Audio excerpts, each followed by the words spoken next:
Welcome to Planet Geo, the podcast where we talk about our amazing planet, how it works, and why it matters to you.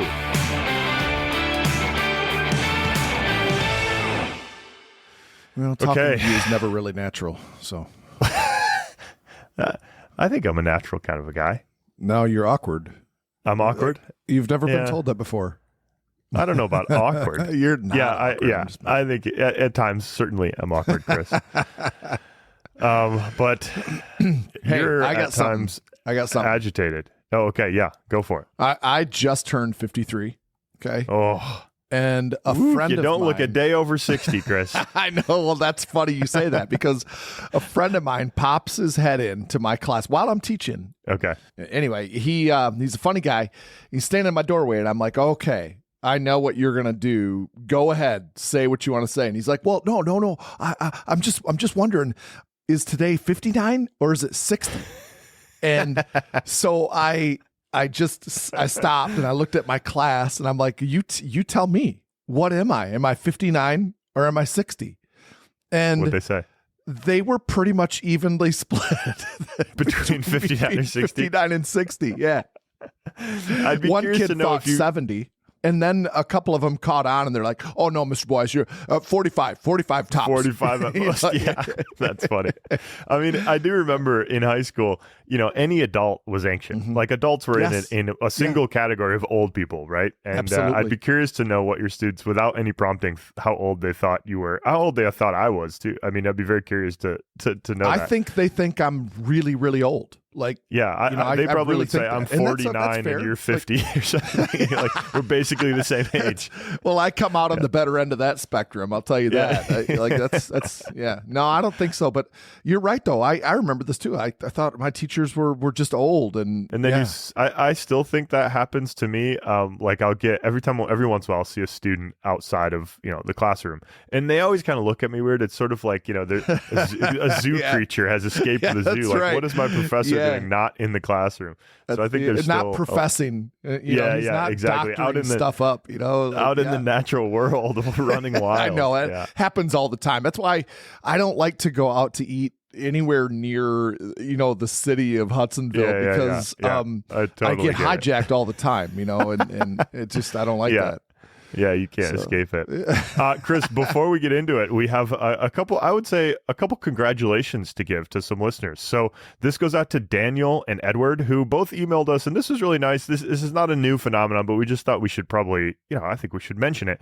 These guys both passed professional geology exams of various kinds and just wrote us a little note thanking us for the podcast. I mean, I don't think the podcast was their primary study guide, but they mentioned how much it kind of helped as an accessory learning, let's say. So despite the fact that you and I just kind of randomly blab around about geology, it turns out some of the information is actually practically useful to people, which is always good to hear. So congrats, gentlemen, on that. That's a big accomplishment. Thanks for the note highlighting that. Yeah, that's awesome. Way to go. Well done. Yeah. Chris, today is the geology of quartz.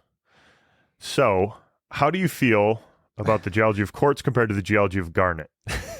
As far as it's an interesting question. Actually, I didn't think about that.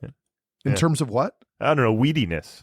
You gave me a hard time for my. You are going to get weedy again. This is your baby. This series that we're doing, or mini series, if you want to call it that. I just wonder if half of our audience just went to sleep when you say that we're going to talk about the geology of quartz today. I don't know. That doesn't sound very appetizing. Maybe I don't know, but okay. Well, pitch me, Chris. Wake up, listener, and Chris is going to pitch us properly here on this topic. Well, I mean, Jesse, you and I have, I think I do. I guess I don't really know. I have what I would call museum quality quartz specimens. I have some really, really good stuff, and it's exciting to me. When I put that on my wall, I can't, at that point I can't ever move. I'm here. Otherwise I'd have to chisel that out and put a piece of leverite in its place. And you have to say, Jenny, don't clean this, because you're going to break it. Don't clean my rock wall with quartz in it. Yes, true. Yeah. So I agree, Chris. Quartz is incredibly important. Well, it's really interesting. It's really prevalent. I think quartz is a mineral that gets people into the field of geology. Like, the sort of early days when you find a quartz crystal, when some little kid or when you're an adult, my wife, for instance, finds a quartz crystal, it's like, oh, this is great. This is so cool. It's so pretty, kind of draws you into wanting to learn more. And so that's part of the value of this episode that we're going to do. And just to highlight this is in a series where we have a lot of images. We're going to talk about images. If you want the images, and we think they add a lot of educational value, you can find this on the app in the Planet Geo podcast, part of our Camp Geo app. That's the first link in your show notes. You can get this podcast with all the images as well. So we're going to talk about some images here. We're going to try and make sure that the podcast, if you're listening to this on the podcast feed, you can still understand it without the images, but it's a beautiful mineral and it deserves some visuals, we think. So, all right, Jesse. So should we jump in and start with some of the basics on the beautiful mineral quartz? Yeah, let's do it. Let's do it. All right. Well, and I know, Chris, we had a discussion about how to frame this. What's the pitch going into this? Because oxygen and silica are they are the two most abundant elements in Earth's crust. But I think we have a different way of talking about this in class. Like, you talk about it differently than I do. I think your way's better. So why don't you? Of course, obviously.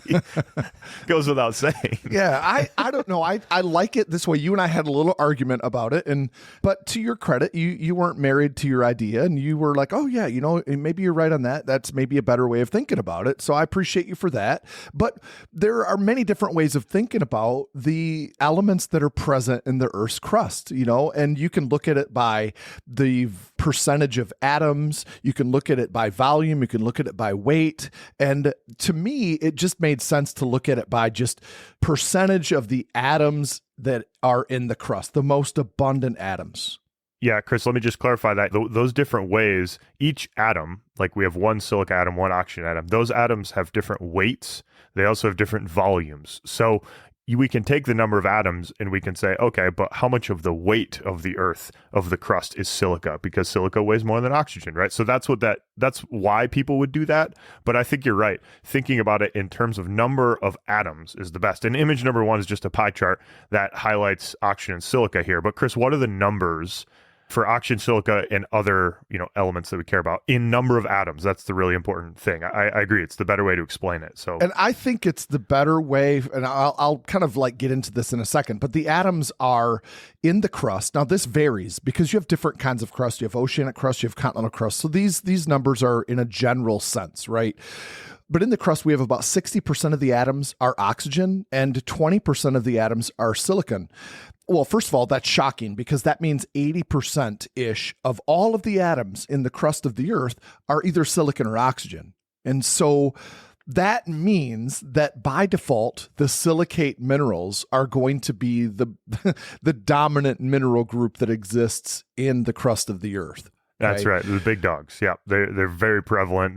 Of all the rock forming minerals, the 10 or 15 rock forming minerals, ones we would say these are the most important minerals to know, the vast majority of them are silicates. I mean, calcite is maybe the only one that's not. Yeah, that's right. Yeah, right. And all of the Bowen's reaction series minerals are silicates also. Yeah.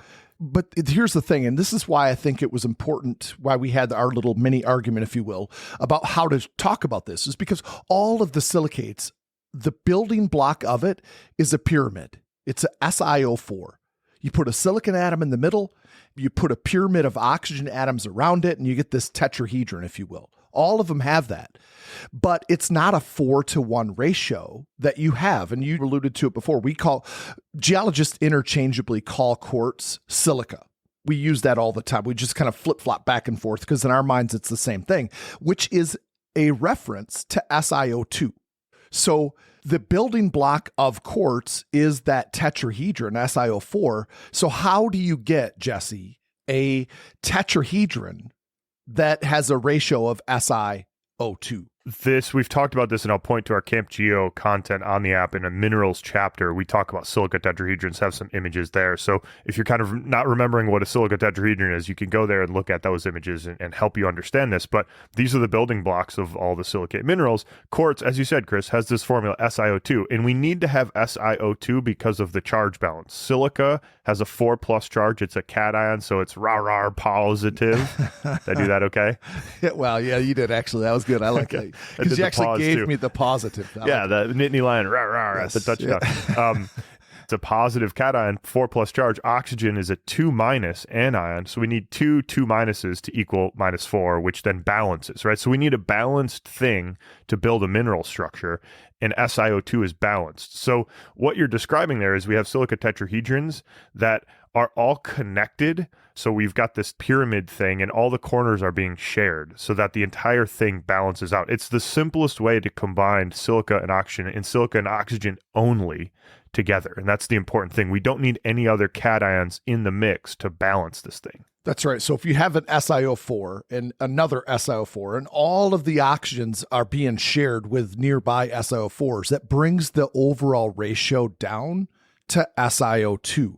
But the reason why I think it's important to talk about this 60-20 ratio of oxygen to silicon is because it's just an opportunity to bring in a little bit of chemistry in context to my class.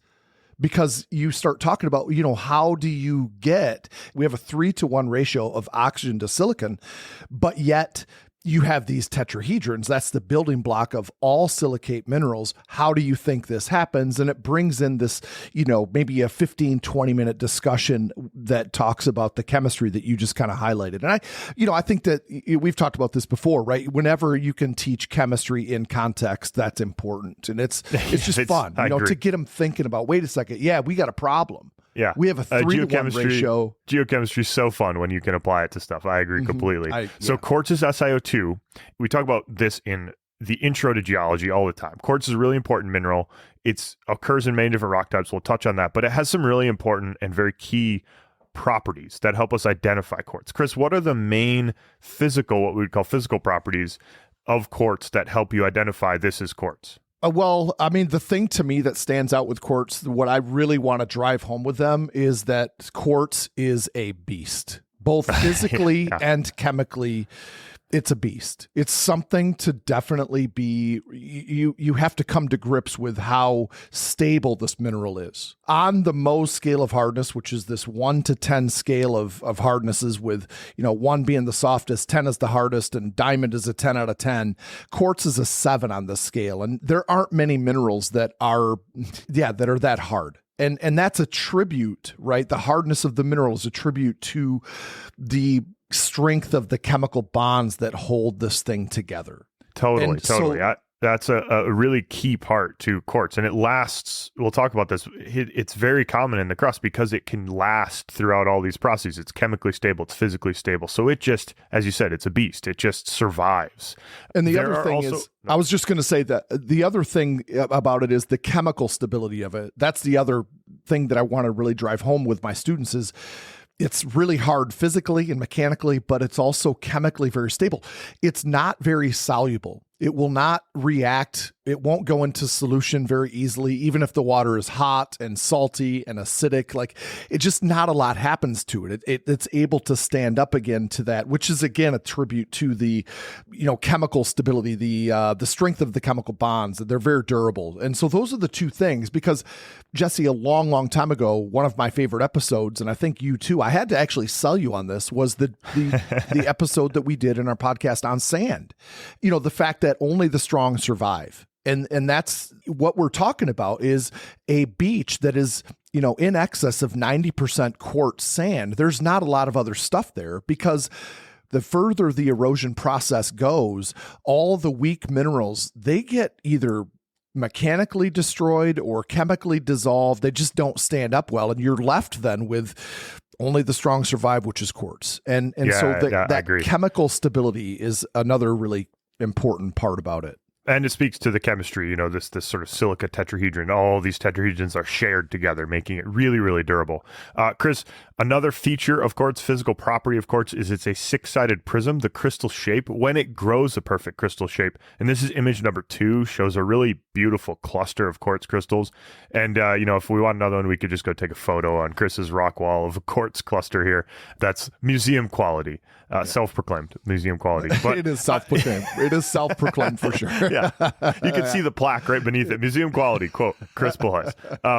No, but it is a beautiful mineral, and I think this is where people, if you go to any rock shop, you're going to find you can buy little quartz crystals, big quartz crystals, but they all look like this. They're a 6-sided prism, which is useful to identify it if you have the crystal shape, and we don't always have the crystal shape. So, Chris, the next physical property is one that I think is most useful in identifying quartz in rocks. Do you agree with that? I absolutely do. You're referring to the conchoidal fracture of quartz, which is, I think a lot of our listeners, a lot of people in general are familiar with the rock, not the mineral, but the rock obsidian. And obsidian is just this classic.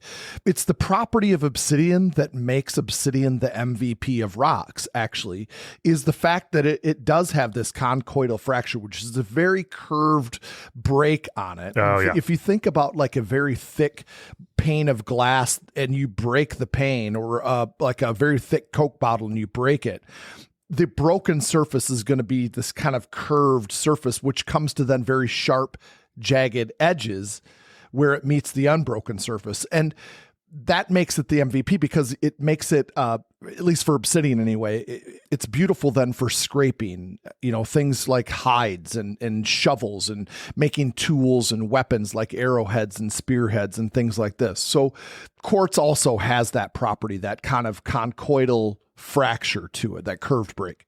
Yeah, so if you compare breaking feldspar, which will break along flat, it will what's called cleave. It'll break along flat planes, so those planes will kind of flash at you, versus quartz, it'll break along this curved surface, Chris. And as you've described, I think you kind of rotate the rock or the mineral in light, and it'll roll. The light will roll across these conchoidal fractures as opposed to flash off of crystal faces. And this really, again, comes down to the crystal structure. We have all these tetrahedrons that are all sharing oxygens with each other. It makes it a very strong and homogeneous crystal structure. There's no weak planes in it, whereas feldspars, where we have different cations in there that make weak planes in the crystal structure that allow, when a break happens, it usually breaks along that surface. So quartz doesn't have that. So anyway. Yeah, that's what I was trying to interrupt you there, Jesse. You weren't having it. I was trying to I wanted to ask the listeners, why do you think a mineral like feldspar would cleave and quartz doesn't? But you got to it. It's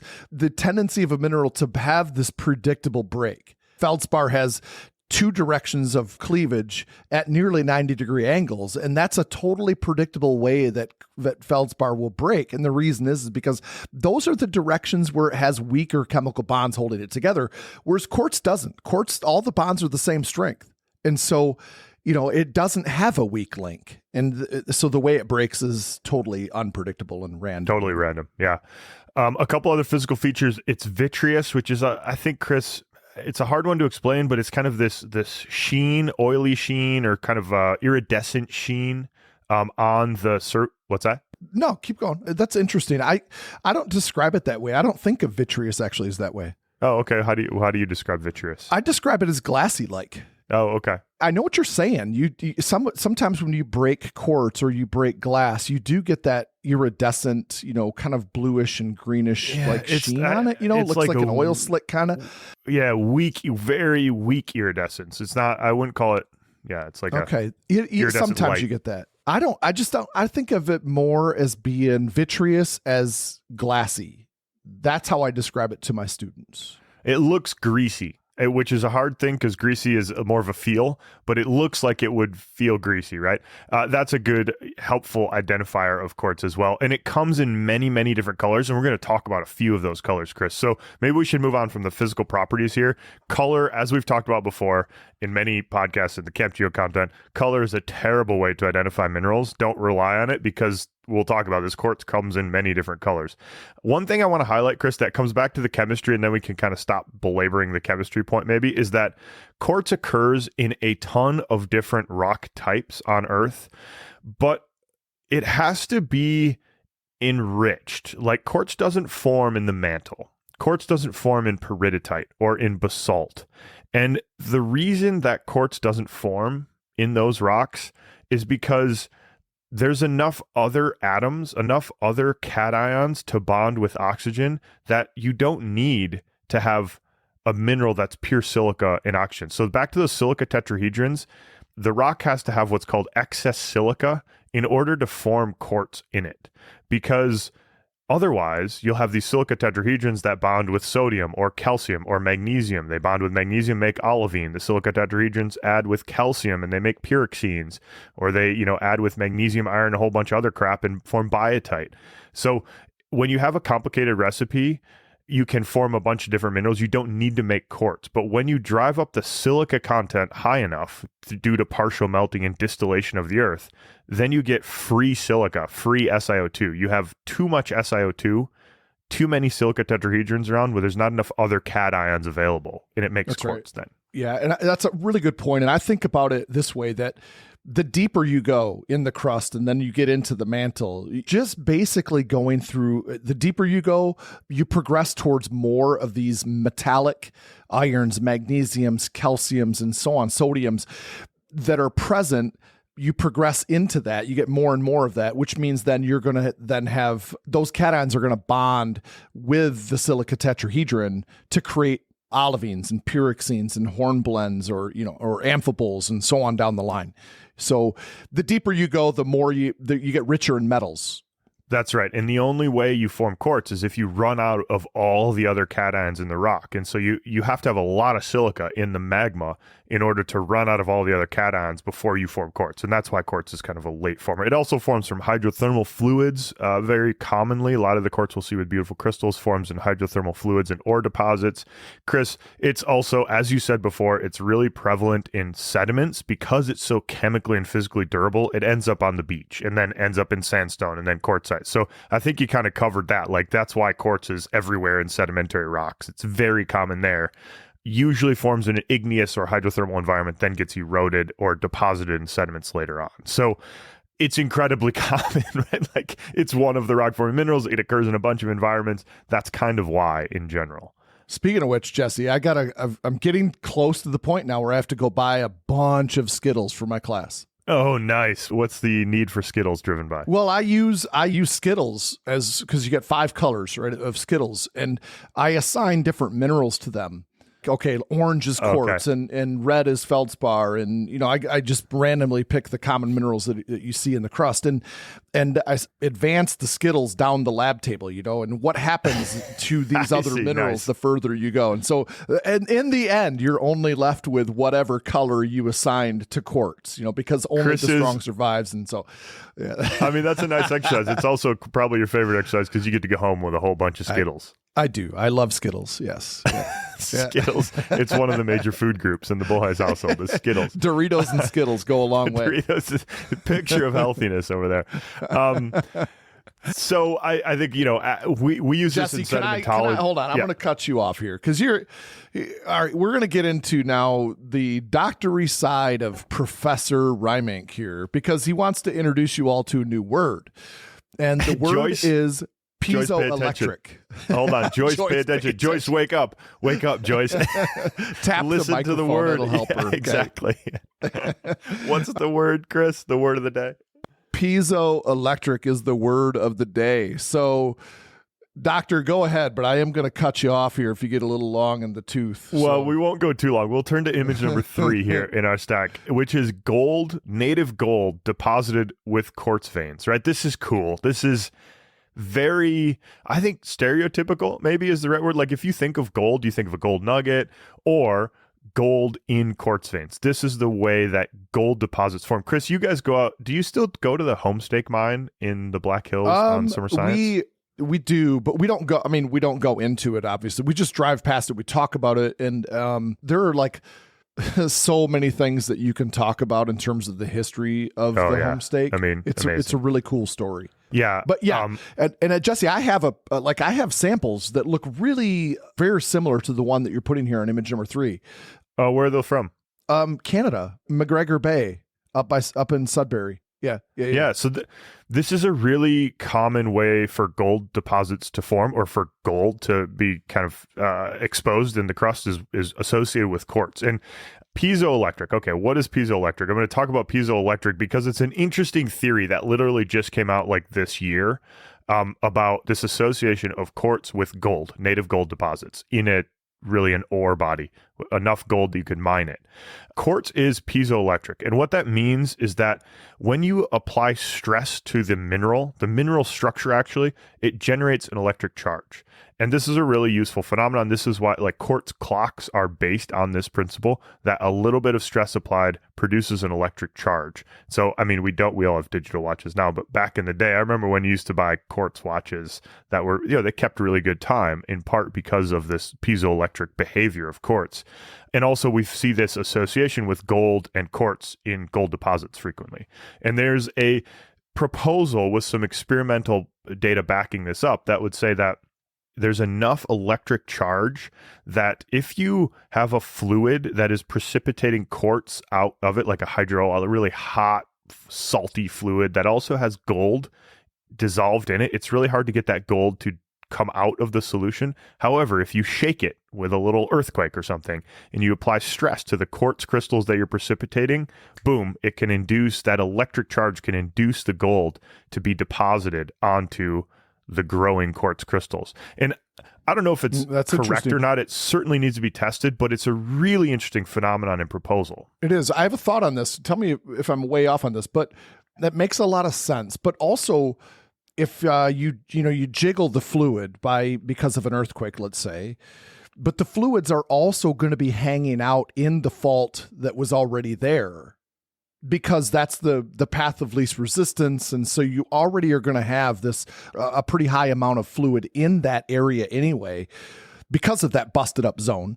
I don't know. What do you think? Is that? Yeah, I think that's right. I think these have to be, I think you're exactly right. These have to be like really fluid rich environments. There's kind of fluid everywhere. It's circulating around. It's really hot. There's lots of salt in them, lots of elements dissolved in them. They're under high pressure. They're super high temperature. So yeah, it makes sense that a little bit of jiggling and stress induced could induce gold to be deposited. So anyway, this piezoelectricity, I think, is an interesting feature of quartz, which might be really important for mineral deposit formation. And so but that's kind of a stay tuned type of a thing. Okay. Good job, Jesse. You didn't get too weedy on that. Not too weedy? All right. Well, just wait. We're just warming up in the weeds here. We're just dipping our toe in. We're going to dive in later. Shall we get into some of the flavors of quartz then? Let's do so many this. different flavors. So I think we have to start with maybe the most famous flavor, which is called amethyst quartz. Would you agree with that, Jess? Yeah, we have to. Everybody has heard of amethyst quartz, or anybody listening to this is probably interested in geology and might have one on their shelf. I'd be interested to know the proportion of listeners that have an amethyst on their shelf somewhere. What would you guess, Chris? 50-50? I don't know. It's a lot. I mean, or dangling from their rearview mirror, in their car or something like that. Yeah, that's right. Exactly.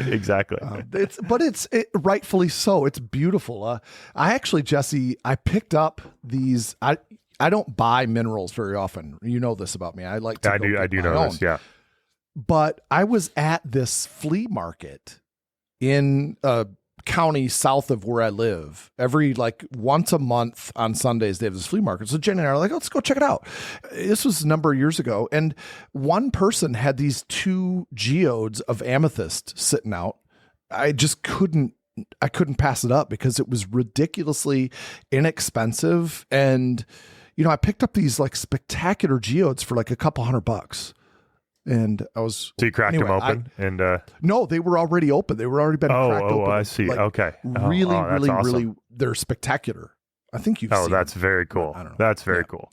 Yeah. So let's get into this. How do you get amethyst quartz, Jesse? Well, Chris, this is we kind of talked about this a little bit with garnet, but it turns out that color in minerals is really, really complicated, and to my surprise, I think, very poorly understood, even for very famous things like amethyst quartz. I mean, amethyst quartz we have a little bit better, but it's a really complicated thing. Many different processes can change the color, how light interacts with the mineral structure. Many different processes can change these things. So we'll talk about this. Amethyst is produced by one type of process. Rose quartz is a totally different one. It actually can produce the same color with different processes. So amethyst, Chris, has to do with the inclusions in the mineral.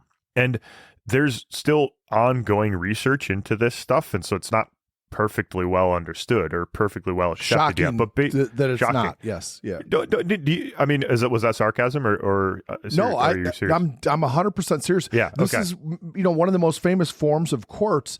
Everybody wants some.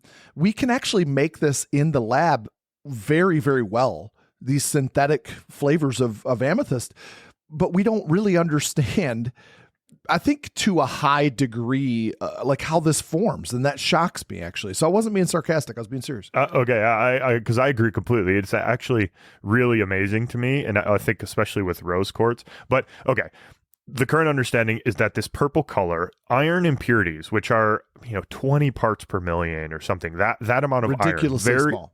Really, really, really small amounts of iron.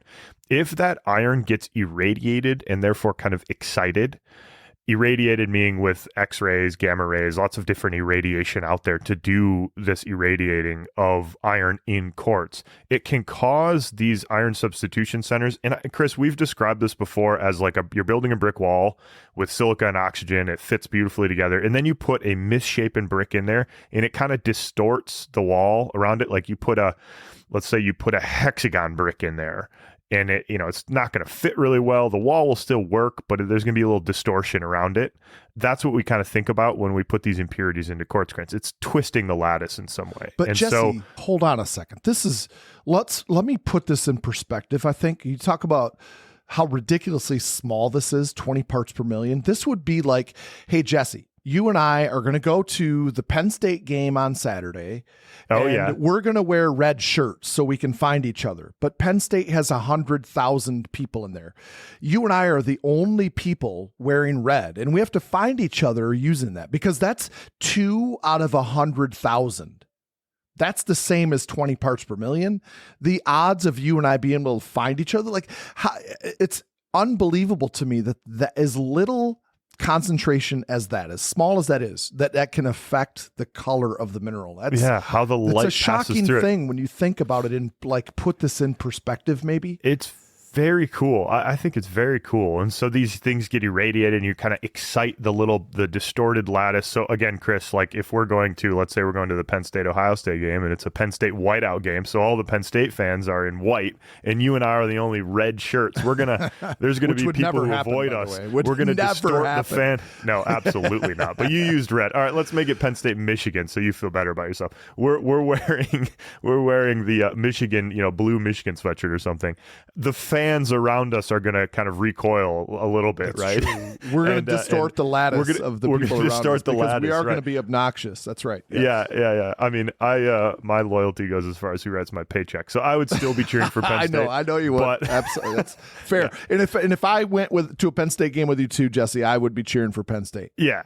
We'll have to do that. We're going to get that on the calendar next year. Okay, that's amethyst, is this irradiation of iron in the lattice, or at least that's our current understanding. We need to define what that means with irradiation. And you're talking about X-rays, gamma rays. Are there other ones? These are really high energy forms of radiation. Are there any other forms of? Yeah, I'm not entirely sure how well we understand different forms of radiation that could induce this color difference. Okay, we know the ones that do work. What would be the source of these then? The source of X-rays and gamma rays? Is this radioactive decay? Yeah, some of it will be radioactive decay. Some of it will be cosmic radiation. That stuff doesn't get very deep in the earth, but it can penetrate. And so, yeah, I think there's all sorts of different radiation going on and passing through the earth. So different ways to excite these. It's basically exciting the distortion in the brick wall, basically. So I'm not sure how specifically we understand that. Again, going back to this is an active research field. It's not a huge research field, but it is an active one.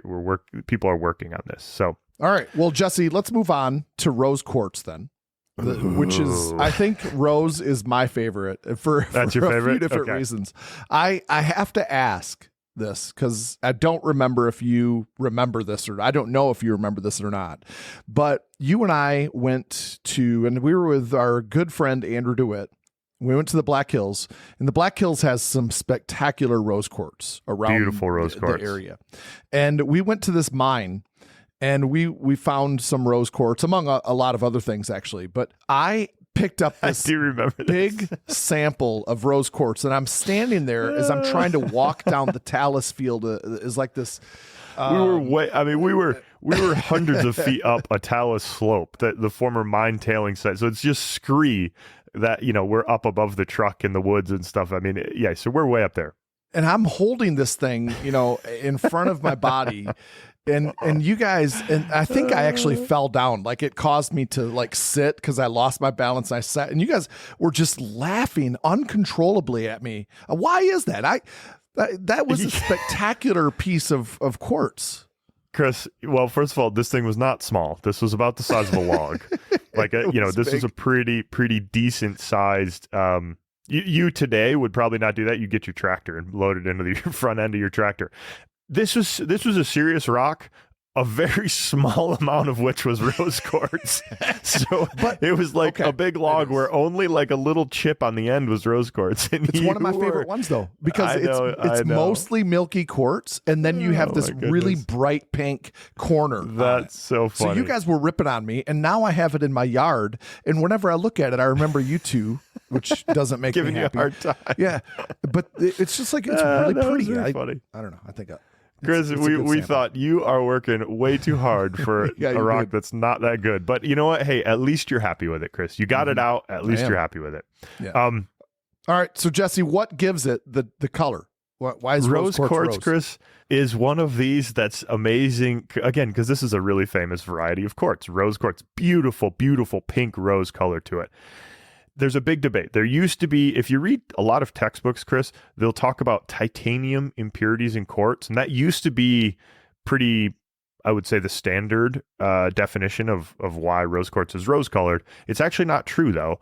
There's a couple different ways to form rose quartz.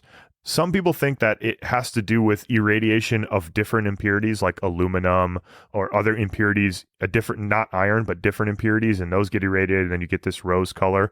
And Chris, this is image number 5 in our stack. This is a beautiful picture of rose quartz. We've been banging on about rose quartz. So look at the picture, image number 5. It's spectacular. Chris, a bunch of people started to just dissolve rose quartz with acid, and you got to use a pretty strong acid to dissolve quartz, but they started dissolving rose quartz in acid and found a really interesting, what's called a borosilicate mineral. It's like a boron-rich silicate mineral that is didymortierite. And this is called a couple different names. I don't know if I'm entirely pronouncing that correctly, but it's this really fibrous boron-rich mineral, boron, aluminum, silica, oxygen, that actually they think fibers of this, little tiny fibers, give it this rose color tint to it. And that's probably the main way. And this was, Chris, in the late 90s that people started talking about this. Okay. That's astonishing to me. The late 90s, we're just working out the color process in rose quartz. When you call it a borosilicate, what does that mean? Is it boron inclusions in the silicate structure? No, it'll be boron plus silicate. Silica tetrahedrons are the constituent part. It's also called dumortierite, Chris, and this is a lot of aluminum. The formula is super good. Al2O, Al2O2, SiO4, BO3. There's a boron group, the boron oxygen group in the mineral structure. So aluminum, silicate, tetrahedrons, and boron is kind of the main thing. And these are hydrothermal. Right. That's awesome. But then again, you come back to when you talk about the usefulness of this in science and quartz takes in these trace elements, one of which is titanium in this, right?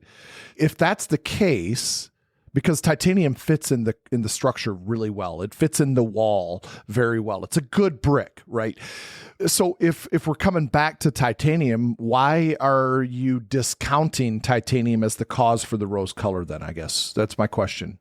We see titanium in a bunch of different other quartz that is not rose quartz. So maybe is that a good transition step to talk about, to get into some science? Because titanium in quartz is really useful for science. Let's do it. Is that okay to make that transition? Jesse, I'm an expert at throwing segues your way. So yeah, let's segue to the next Segway section. Award nominee Chris Bullheis is the winner. Again, self-nominated, but Well, but you know what? It's our podcast, so we can self-nominate. Self-proclaimed best geology podcast with Chris and Jesse.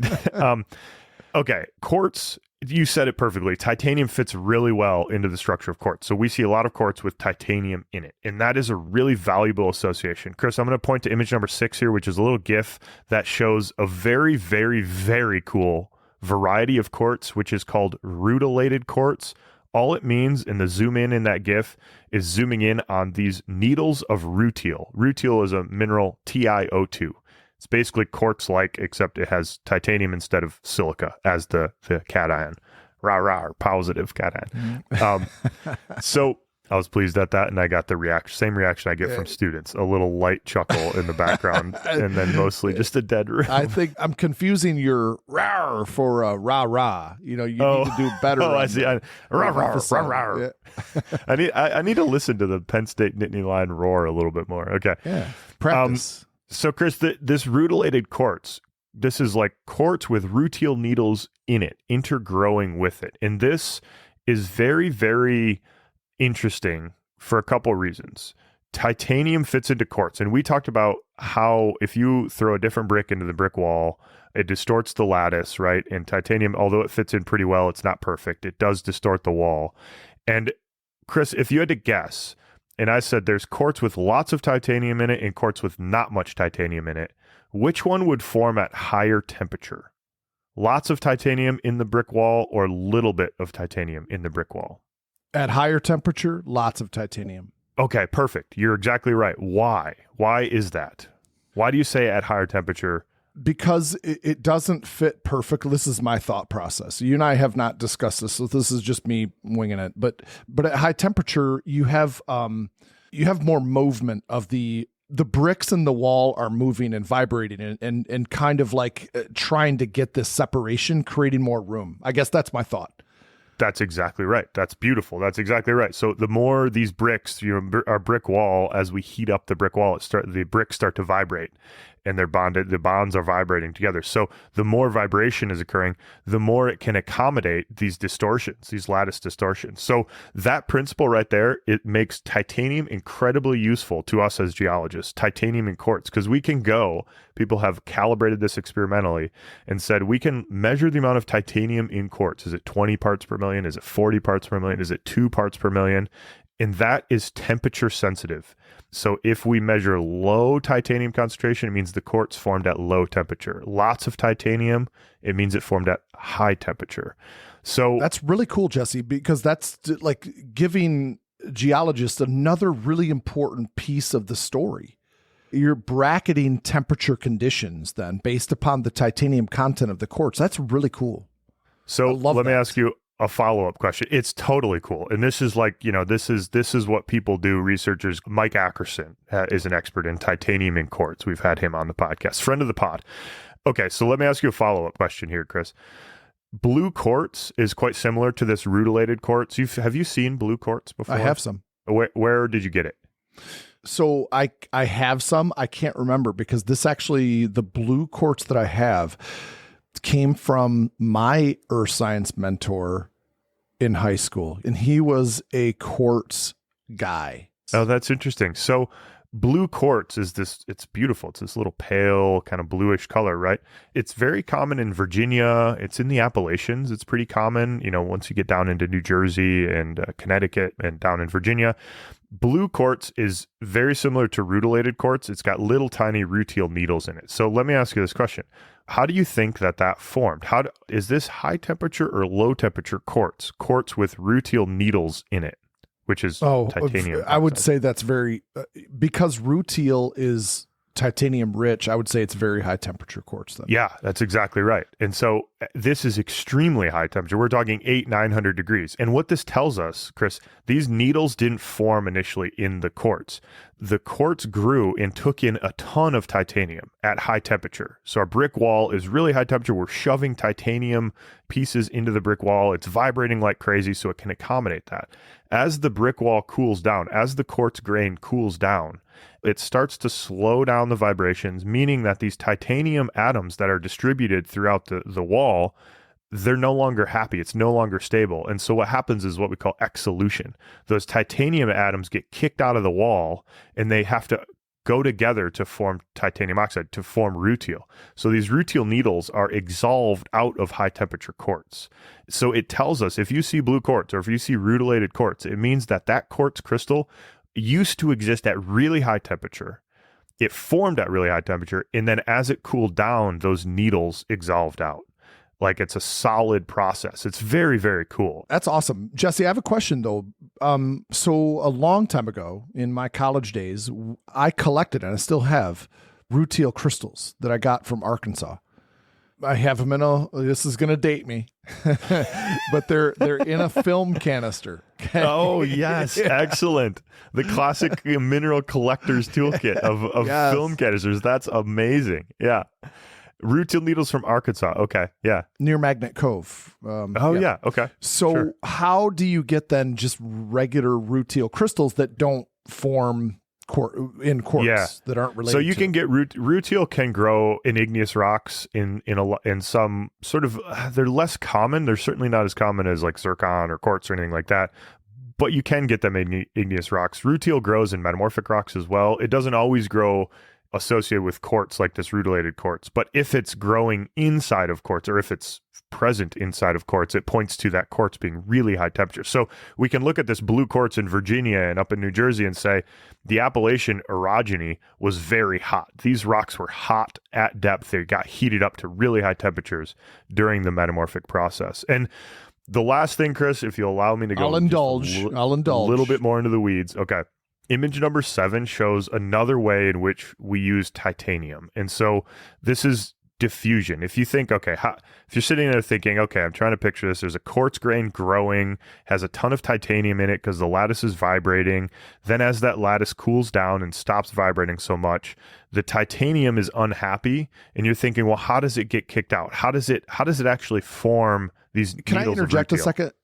Because I want like our listeners to think about that. Like, why would that be the case? That it's put in the wall at high temperatures and then it gets kicked out later on because, as you said, it gets unhappy, to use an unscientific term. Well, if you think about why that might be the case, well, minerals are most stable when they exist in the conditions in which they formed. And so the further away you get from that, the less stable they get. Does that makes sense? Yes, if you think absolutely. If you think about like olivine compared to quartz, both of them are silicate minerals. Olivine forms in really, really high temperatures. So olivine at the surface of the earth, that's a long ways away from the conditions in which it formed. So it's less happy. Yeah. That's a good way to I like that. I like that phrasing. Yeah, absolutely. Right. And the same thing is going on with titanium or rutilated quartz. Yes. Okay. That's right.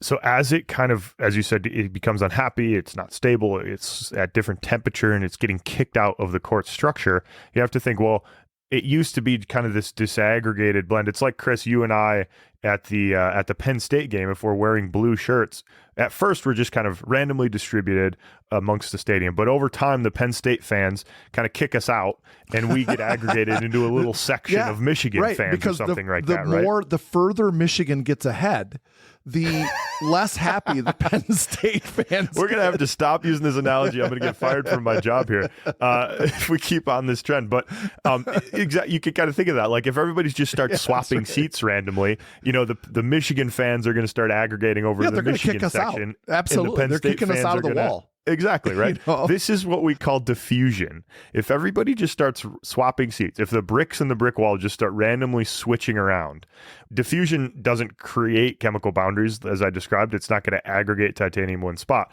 but it'll move. That's how things move, is they move down a concentration gradient. So image number 7 shows a GIF of this process. If you imagine on the x-axis here, we've got distance in a quartz vein where we're just plotting titanium concentration in a quartz crystal. So let's imagine it's a low temperature.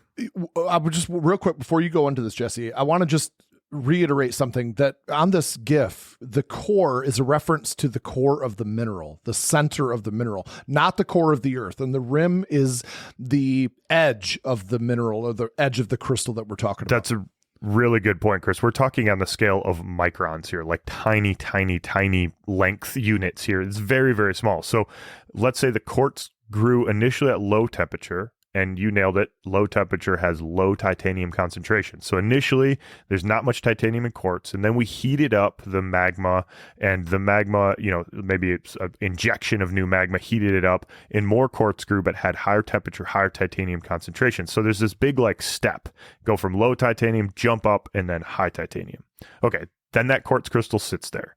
And let's say it sits there for, in the case of something like the rocks in the Tuolumne Intrusive Suite and the Sierra Nevadas out in Yosemite National Park, they sit there for 90 million years. That titanium will diffuse. It'll go from the high temperature side as the atoms are swapping back and forth. You'll end up with going from high concentration to low concentration. It'll kind of soften that step. It's kind of, I don't know, Chris, like you're sanding down. Yeah, that's a good way of putting it. Yeah, that's right. Is that that's right? Yeah. You kind of softening the edges. As things diffuse, they kind of relax that gradient, what we call that gradient. It's not a big step, a vertical step there. It kind of gets tilted and sloughs down. It's like an old deck maybe in the front of your house. Like it starts to sag a little bit and get rounded corners. Get knocked off.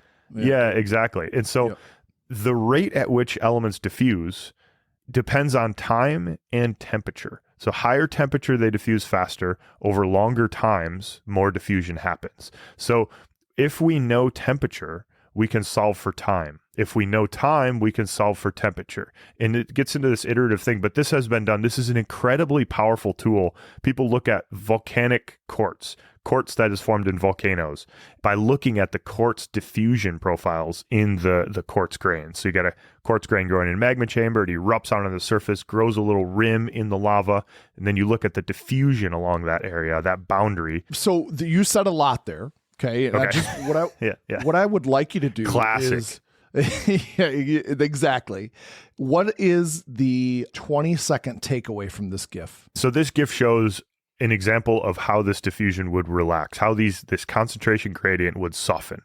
And we can use that. We can use the softening of this to solve for time. We could say, how long did this process happen and at what temperature? So we can use, again, quartz is common in many different rock types. It occurs in igneous rocks, volcanoes, and we can use hydrothermal vents. We can use this type of process to say, how long and at what temperature did this thing form?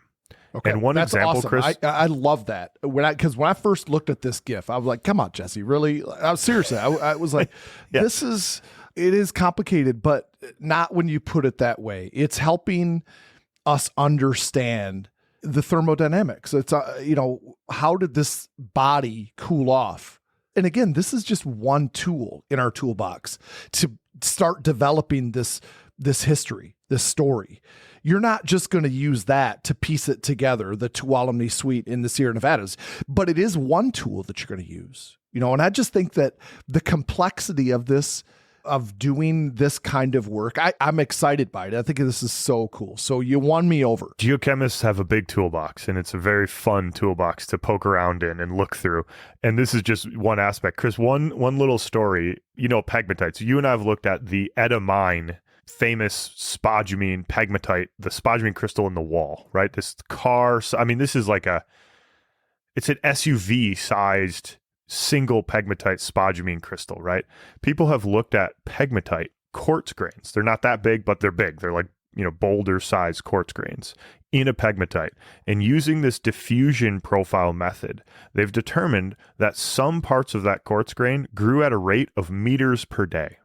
Some parts of these pegmatite minerals, these big minerals that form in these pegmatite deposits, are growing meters per day. I've seen people give talks where they, you got a big projector up, on a slide projector up on the wall, and they put a little growth pathway. So over the course of their talk, their 12-minute talk, they'll show a little trajectory of the mineral growing at the rate it would be displayed on the wall. So over the course of 12 minutes, you would sit there and watch this thing grow.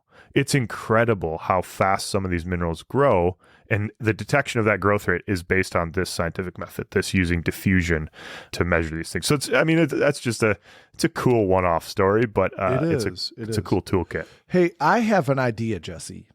We did this series on the Earth's oldest rocks. I would like to add an episode to that series about the toolbox, about like this. What if we used, let's say, the Tuolumne Suite as an example, and just I interview you basically asking you what tools, and then just a maybe 5-minute discussion on each of the tools. What tools could you use to piece the geologic story of that rock together? That sounds very fun. Yeah, that sounds very fun. And I'll be honest, we'd have to interview some people because there's a lot of tools I don't know about that other geologists, are very good at. Everybody kind of has their own toolbox or some tools specifically too. So I think that sounds great. That sounds super fun to do. Because I keep cool. coming at this Absolutely. from the angle of all of the misconceptions that surround the way that we do geochronology, things like this. And I know a lot of our listeners are like, yeah, they don't have a problem with that at all. Or, but I still think for me, that's a useful exercise. I think that'd be fun. I really do. I think that'd be really cool. Yeah. Take a rock suite and let's just go through the toolkit. What's been applied? What have people done to these? In the Tuolumne is a really good one because these are famous rocks. This is the type location for granites forming, basically. Like they've been studied since the 40s.